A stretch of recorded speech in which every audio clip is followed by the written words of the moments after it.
The Johnson Wax Program with Fibber McGee and Molly.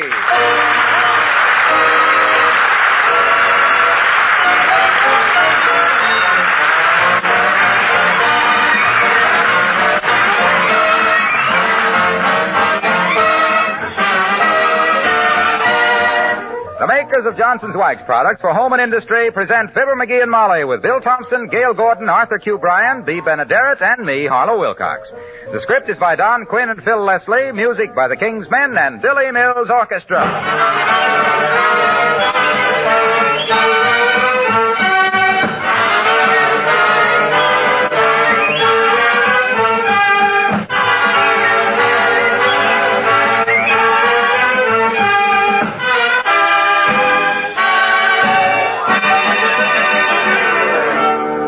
What's the most difficult part of your home to keep clean? Isn't it your kitchen floor? Every time you have it looking nice, what happens? The delivery boy tracks it up, or you spill something, or the children bring in mud. But if you know the secret, it's no trouble at all to have a kitchen floor that's always clean and bright. Just get yourself some Johnson's Glow Coat. Believe me, that tough protective film of Glow Coat makes all the difference in the world. When you spill something on your linoleum, or when someone gets it dirty, you simply wipe the shining surface with a damp cloth. And right away it comes up smiling. Right away its patterns are clean, its colors bright and fresh. Now, I guess I don't have to tell you that Johnson's Glow Coat is self-polishing. There's no rubbing or buffing. Glow Coat shines as it dries. In 20 minutes, your linoleum and other floors are beautifully wax-polished and gleaming. Why not decide right now to have more beautiful floors and save yourself some work with Johnson's self-polishing Glow Coat?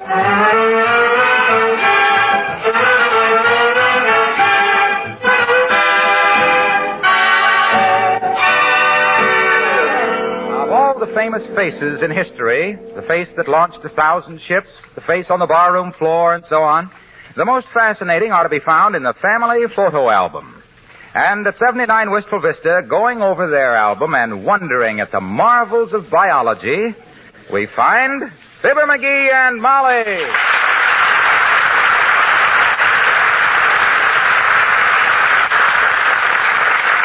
Get a load of this picture, will you? Get a load of it.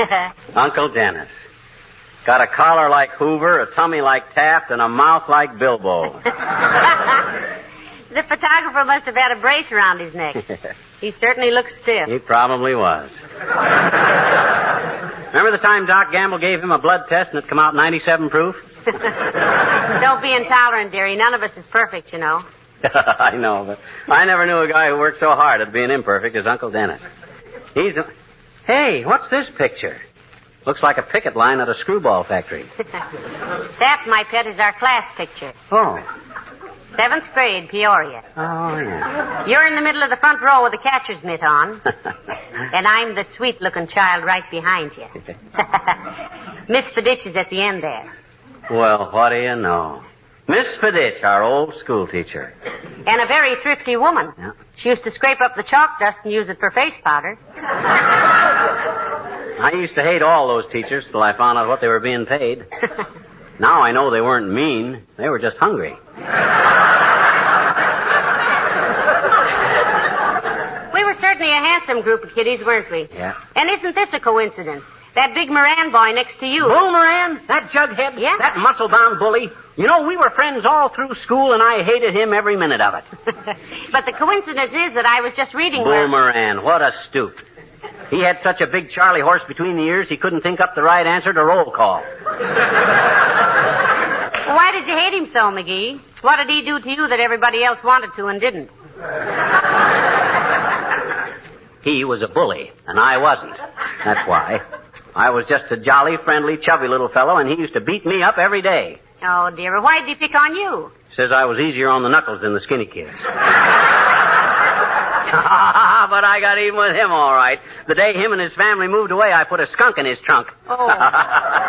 Oh, was he mad. He says he'd get me for it if it took 1,000 years. Well, it won't take that long, dearie, because... He didn't scare me, though. I waited all day long for that guy to show up. And when he didn't come, I went home. Where were you waiting for him? Down by the brewery. In a culvert. It was cooler under there. What were you going to say about him? Oh, nothing, except that I read in the paper last night that he was here in Wistful Vista on business and to look up some old schoolmates. Well, he needn't bother looking me up. I hate that guy like... What was that? Bull Moran here in town? Sure. Oh, my gosh, Molly. He'll beat the Junior. He says he'd get me if it took... That's him now. He's got me. Where's my glasses? Quick. He won't dare hit a guy with glasses on. Calm yourself, McGee. If that's Bull Moran, he's got much prettier legs than he had in a tracksuit. I saw them coming up the steps. Come in. It's only I, Mrs. McGee, Elsie Merkel from the Wistful Vista Saloon of Beauty. Elsie, sis, am I ever glad to see you. Now have a chair. Now have 2 chairs. Take the furniture. Tear off some wallpaper. The joint is yours. He was expecting somebody else, Elsie. Gee, and I was just beginning to be flattered. Queen Maria of Anemia never had a welcome like that. But the reason why I come over here for, Mrs. McGee, was you left your compact in the beauty parlor. Here. What, again? Why don't you carry your makeup in a stamped addressed envelope, Molly? Thanks very much, Elsie. I'm sorry to have bothered you about it, but this is my favorite pancake makeup. Pancake? Yeah, Mr. McGee. They call it pancake makeup so people won't look at your greasy pan and wonder what's cooking.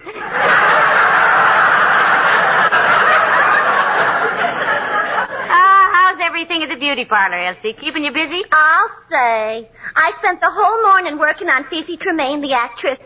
Fifi Tremaine? Hey, Molly, ain't that the filly that Doc Gamble and Latrivia are whinnying at? That's the one, all right. Say, Elsie, is Miss Tremaine a blonde or a brunette? Well, she's a decided blonde, Mrs. McGee. She is, huh? Yeah, she decided a couple of months ago. Before that, she was dark as the inside of a horse. Is she pretty glamorous, Elsie? To a beauty operator such as I am one of, Mrs. McGee, glamour is strictly something that comes out of a jar. I've seen dames come in looking like they just got off a broom.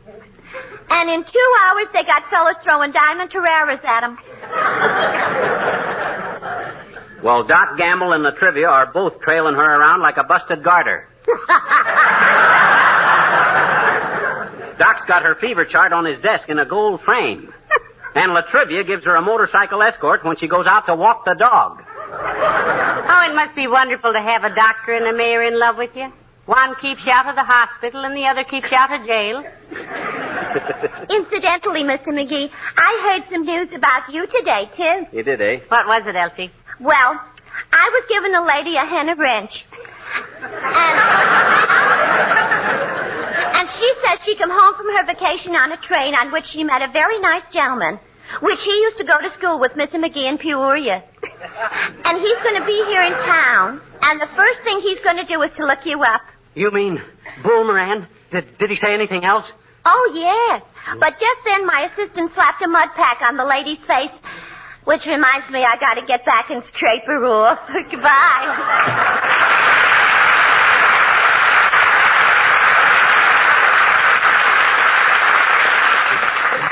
You hear that, Molly? Bull Moran is in town, and he's after me. The big bully. My gosh, he'll... Calm yourself, McGee. My goodness, Well, if he wants to see me, by George, let him hunt for me. I ain't going to sit around here in the house like a clay pigeon.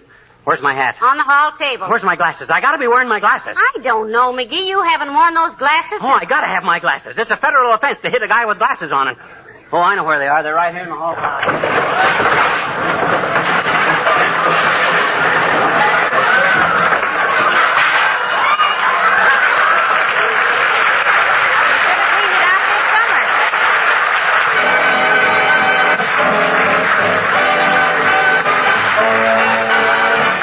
Billy Mills and the orchestra and Old Buttermilk Sky.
My goodness, McGee, I'm tired of walking. Don't you know any streets where the sidewalks are softer? You'll get your second win in a minute, kiddo. I got to keep circulating. Why don't we go home, and then if Mr. Moran shows up... Oh, no, we don't. He's just the type of linthead that'll be after me with a sawed-off shotgun. And a moving target is harder to hit. I know alleys in this town where he'd never... Oh, McGee, there's Officer Clancy waving to you. Where? Right over there. Take those silly glasses off so you can see. Okay. But if you spot Moran, let me know so I can put him on again. Oh, hi, Clancy. Yes, McGee, if it isn't just the laddie I've been after looking for. And how are you today, McCushler? The top of the morning to you. And the balance of the day to yourself, Mr. Clancy. Ah, Moran, 'tis yourself that has the soft wind off the lakes of Killarney in her little throat. Sure, when I hear the likes of you speaking with the voice of the little people, 'tis taking me back to the county clarities. Oh, lay off it. You phony bog trotter. Closest you ever been to Cork was the last time you pulled one out with your teeth. What's on your mind, Clancy? Well, now, me bucko, I've been assigned to this precinct to collect fees for dog licenses. Your dog is a male or a female? We haven't got a dog, Clancy. What? You haven't got a dog? A fine thing, so you don't like dogs. Sure, we like dogs. We just don't have Listen to the man. Him and his wife living in a great big house, and never the room in it for man's best friend. Never known the friendly touch of a cold nose. The honest love and devotion of a loyal animal like a dog. Ah, the shame of it. Yeah, but Mr. Clancy... And who would it be that waits at the door for you day after day? Never complaining, never criticizing, knowing all your faults and forgiving you for every one of them. Who is it? Me. Look, Clancy, I know you're... Disappointed I am in you, McGee. The dirty selfishness of you, you scut. A man that can't spare a warm corner by the fire for a friendly pup. Yeah, but Mr. Clancy... But never let it be said that Terence Francis Martin Joseph Clancy was one to stand for such things in his own precinct. How much can you afford to pay for a dog? What do you mean, how much can we afford to pay? As it happens, me own dog and a finer half Doberman, half Cocker Spaniel... Never bit a milkman. She had pups this very day, and to give him a home and the love of a good man, I'm letting you have one for $35. Yeah, but we don't... Quiet, my poor Neen. 'Tis not a cent more will I take. 'Tis like selling me own child, it is. And breaks the heart of me to part with it. I'll be over tonight. Now, wait a minute. That'll be 35 for the pup and 3 for the license. Good day to you. And 'tis proud I am to know such dog lovers as yourself.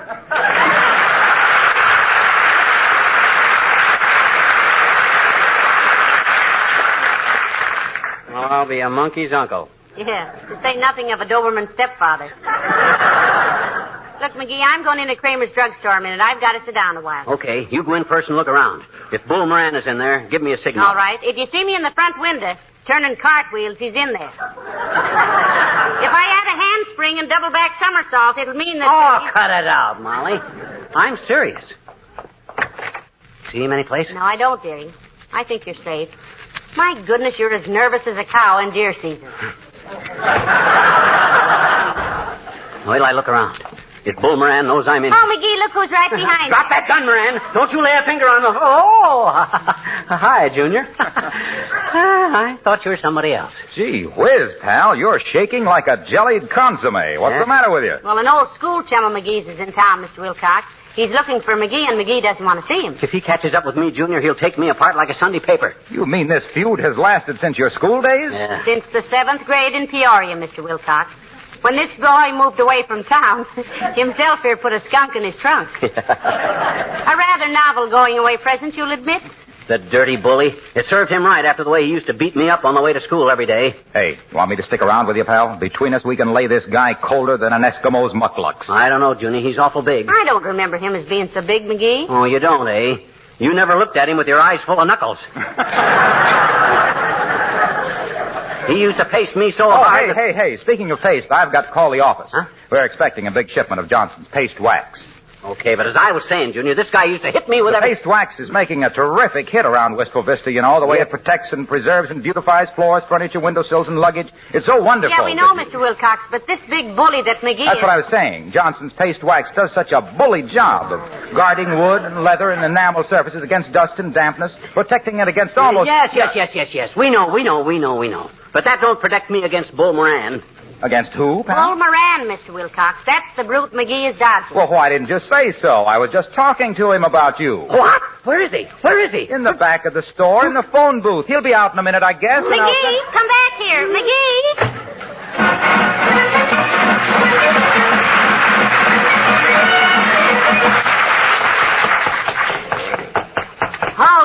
Hold it, McGee. I can't run another block. Heavenly days. Let's sit on this park bench a minute. Okay. You face that way and I'll face this way. I don't want to get caught unawares.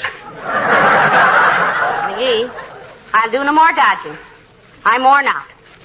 We've covered this town like a January snow. If you keep this up, people will think you're afraid to face Bull Moran. I know one guy who already thinks I'm afraid. Who? Me. Look, Snooky, a guy like Moran don't swear revenge on a guy like me and then follow his trail for all these years just to show him pictures of the wife and kids. This is a dangerous situation. It's fraught. Yes. Ah, there, McGee. Oh, no, you don't, Moran. Put that knife down. You can't. Oh. Hi, Doc. I thought you were somebody else. Can't see very good with these glasses on. And why do you wear them, you little ignoramus? Most people don't wear glasses when they should. It's even more stupid to wear them when you don't have to. But who am I to talk to an expert on stupidity? It's for protection, Doctor. One of his old enemies is after him. Yeah, he don't dare hit me when I got glasses on. Well, that's an interesting theory. Were you ever a railroad man, McGee? No, he wasn't, Doctor. Why, Aerosmith? What made you think I was a railroad man? I just wondered. So many of your motives are loco. Well, I don't think it's very strange now to want to get your head kicked off, Doctor. Incidentally, you have a bit of a feud on yourself, haven't you? Who, me? Oh, don't give us that who me routine, fatso. You know what she's talking about.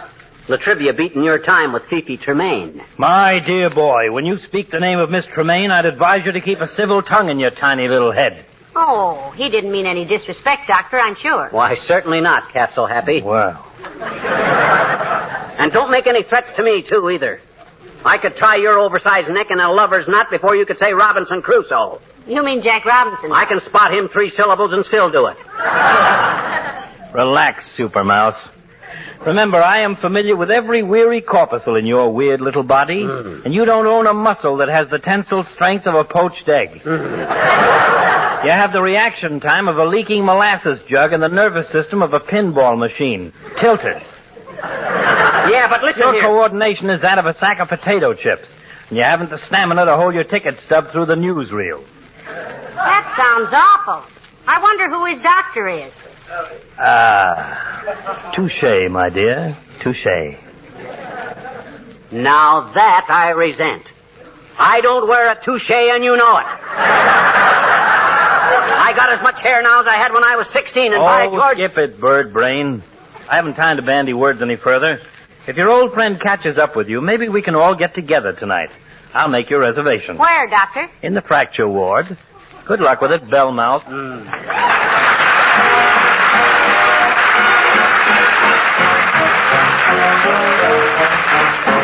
The King's Men sing My Darling Clementine. In a cavern, in a canyon, excavating for a mine, dwell a miner, 49er, and his daughter Clementine. Oh, my darling, oh, my darling, oh, my darling Clementine, you are lost and gone forever, dreadful sorry Clementine. She was light and like a fairy, and her boots were number 9. Packing cases strung with laces were the shoes for Clementine. Oh, my darling, oh, my darling, oh, my darling Clementine, you are lost and gone forever, dreadful sorry Clementine. Oh, she was driving little ducks to water while the steeple clock was striking 9. When she caught her foot and stumbled on a root and tumbled down into the brine.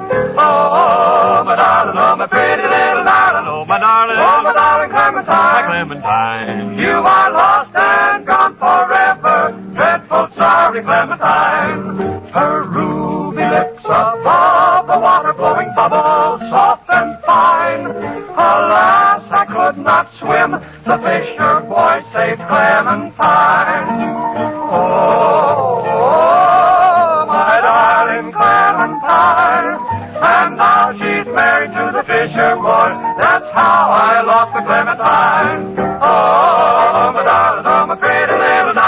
my darling. Oh, my darling Clementine. My Clementine, you are lost. You're lost to me. Gone forever. Gone forever. Dreadful sorry, Dreadful sorry Clementine. Dreadful sorry Clementine.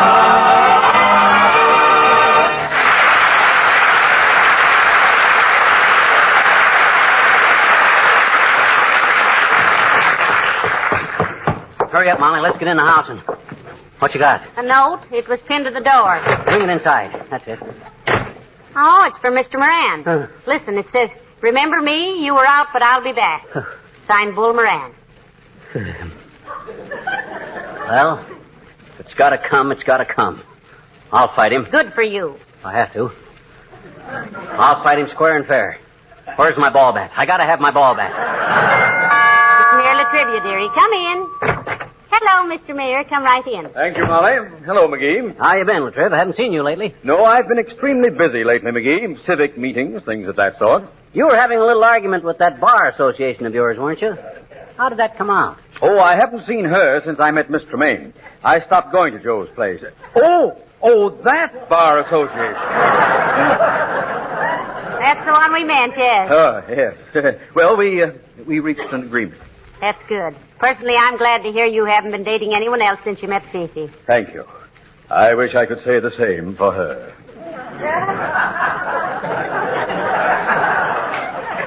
As the guy said when he saw the baby take a hammer to his watch, is somebody beating your time, Latriv?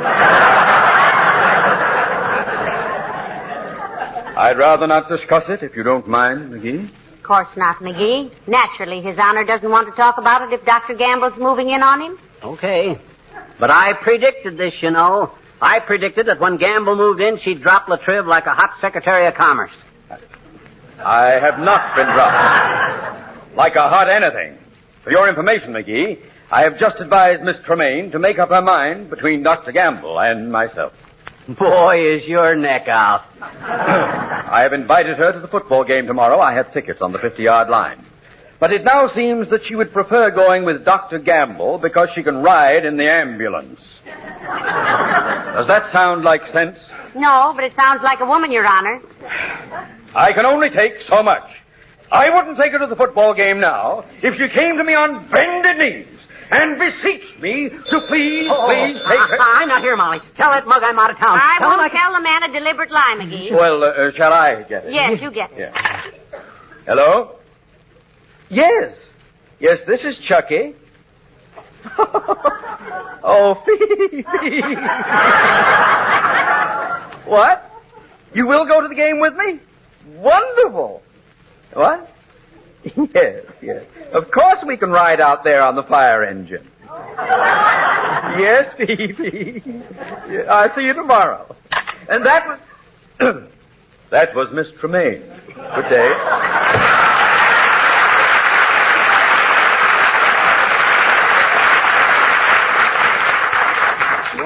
Oh boy, is he ever loopy. Look at that guy go up the sidewalk, Molly. His feet aren't even touching the pavement. Ah, love. You know, what are you doing with the ball bat, McGee? I'm putting it away. I'm not going to use it, Molly. Fight or no fight. Good for you. I found a length of gas pipe. No, now, McGee, it's ridiculous for two grown men. Who is it? Can you see? No, but talk to him. No. I'll talk to him. Yeah. Surely he won't hit a woman and... Sure. We'll both talk to him. Stand right up here. Come in. Oh, what do you want, Bud? We don't need any magazines. Oh, I'm not selling anything, sir. I'm looking for Mr. McGee. Yeah? Well, I'm McGee. I thought you were. I'm Richard Moran. Bull Moran. Remember? My goodness. Well, for the love Nobody calls me Bull anymore, of course. I must have been awfully big for my age in those days because, you know something? I never grew an inch after the 7th grade. You didn't grow, eh? Well, what do you know about that? Am I glad to see you? Oh, thank you. I've been looking all over town for you, Moran. Yes? Step right out in the yard here. You remember the time you put that mouse up my pants leg and tied the cuffs together? McGee, now don't... And the time you nailed my shoes to the floor? Oh, dear, McGee! And remember... McGee, don't! Let the man up, McGee! No!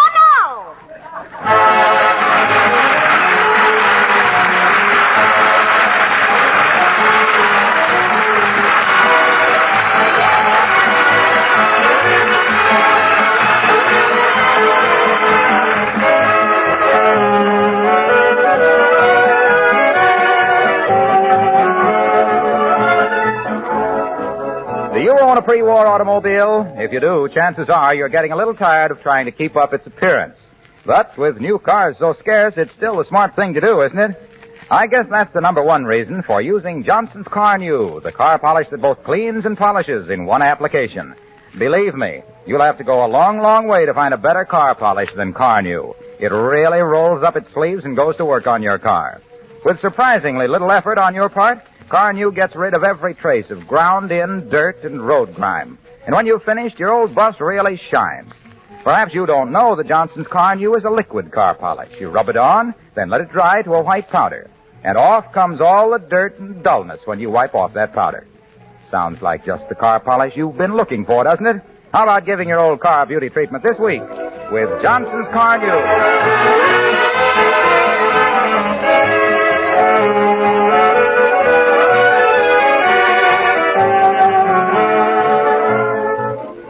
Tell us, Mr. Moran, whatever happened with the skunk himself here put in your trunk? Yeah. I heard you were pretty sore about that, Bull. Oh, yes, at first. But we collected $500 damage from the moving company for that. Father invested it and made his first $1 million. Heavenly days. What are you doing for a living now, Mr. Moran? Oh, nothing. For several years, I spent my time endowing all my old schoolmates. $100,000 apiece. I wrote to McGees several times, but he never answered. Is it too late now, Bull? I'm afraid so. What with taxes, you know. Mm-hmm. Good night. Good night, all.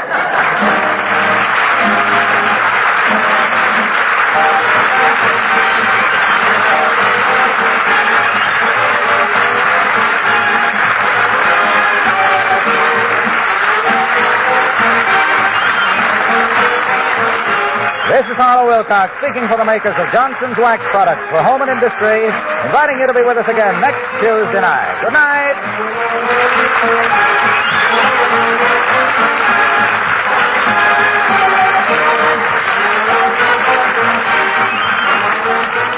This is NBC, the National Broadcasting Company.